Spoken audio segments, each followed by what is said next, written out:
Two events A and B are mutually exclusive if they cannot occur at the same time, meaning there's no overlap.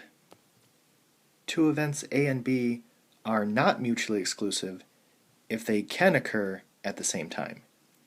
So that means that there is some overlap.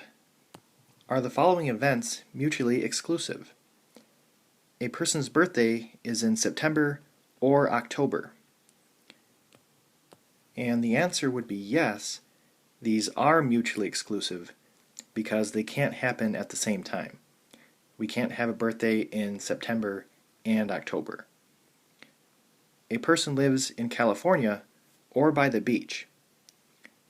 And this would not be mutually exclusive events because these can both happen at the same time.